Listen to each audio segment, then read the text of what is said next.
The upstairs. Ben and Kerry are proving idealistic about the type of property they want to buy in Portugal. They're hoping to relocate here and run a youth hostel, but I get the feeling they're after a lifestyle option more than a business. 30%. And as we're already halfway through their search, they're going to have to start thinking with their business heads as well as their hearts, and fast. Do you still feel as sort of anti the paint shop as you did? No. Not nearly as much as we first did. It definitely grew on us towards the end. So you haven't completely dismissed No, it? not at all, no, not at all. Okay. Definitely not. Price is obviously a massive factor as well. Yeah. So all options seem open, but given the need to focus their minds on business, I've found a property that should really up the ante. Located right in the heart of Figueira da Foz, near all the attractions of this large resort town, it's a stone's throw away from the main beach and perfect for a youth hostel crowd. As you can see, we are now right in the centre of town. So in terms of the sort of facilities and the location that you could offer people that were coming to stay, this is by far the best. Okay, it's fantastic. The property itself is an enormous former orphanage on the Avenue Liberdade, one of the most desirable addresses in town. It's the whole of the cream and red building. That's huge. Another massive one.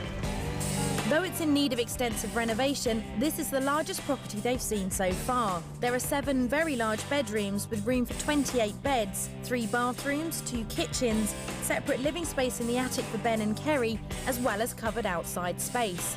It needs money spending on it and is at the top of their budget, but the owners are open to offers, and the hostel potential here is the greatest yet. So, one big room here. 20 beds. It's massive. It's like a school or something. This fits fantastic. Look at this. Now, first thing you do in here is get this out. Yeah.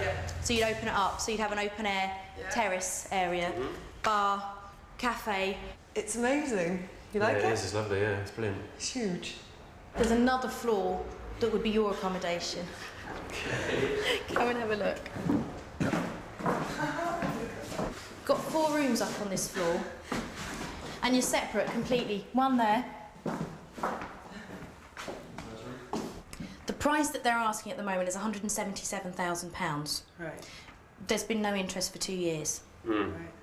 I've had an architect give me a very detailed quote. Renovation of existing kitchens and bathrooms, water supply, waste pipes, gas connection, replacing the windows, painting of the exterior and interior. The whole lot, including taxes, comes to £63,000. Right, okay.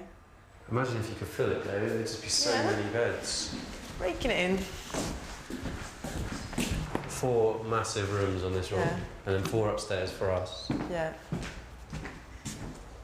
This really is a stunning property and it would make a fantastic youth hostel. However, it does need major renovation and it isn't something for the faint-hearted. I just hope they think it through properly. If it's going to take 6 months to a year, then it's going to be quite a drain on finances for a year. Yeah. So, We could put an offer in 105 or 110 just to see. You never know, do you? Like 100. Well, yeah, or 100. Start at 100. Okay. Can you imagine buying all this house for 100,000?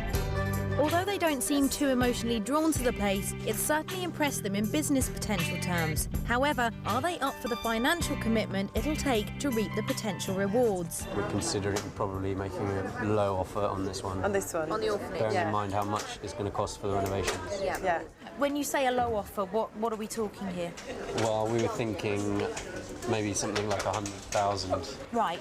My opinion is they won't accept that, and that's also the opinion of the agent. That house was originally on 2 years ago, £300,000. Let's just say, for argument's sake, they come back and say 130, 140,000, and you meet them in the middle. Right. Is there a way you could get those figures to work, or? Probably not. No, I think that's just too much. I mean, if it was a case of 10, 20 grand, maybe we could, but that's quite a long way over our budget. I think it would be stretching things too far. What's your plan B? The beach house. Right. So we probably put in a really low offer there as well. Being what? Maybe something like £140,000. Okay. I would suggest putting in an offer on that. Everything takes a long time here. Okay. Until you put down a deposit, you're not going to lose any money. Okay. So does that sound like a good idea? It does, yeah.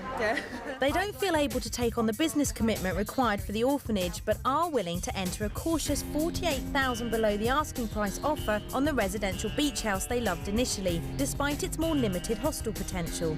Bye-bye. Time is running out, but I'm still determined to find them somewhere that combines emotional attachment and a tremendous business opportunity. And a property has just come onto the market that I hope will do the trick. It's in the up-and-coming east side of Figuera and just 2 minutes from the bus and train station, making it ideal for attracting budget travellers. So when you get those backpackers with those ridiculous rucksacks that they carry, all they've got to do is come up here, which is absolutely, The property itself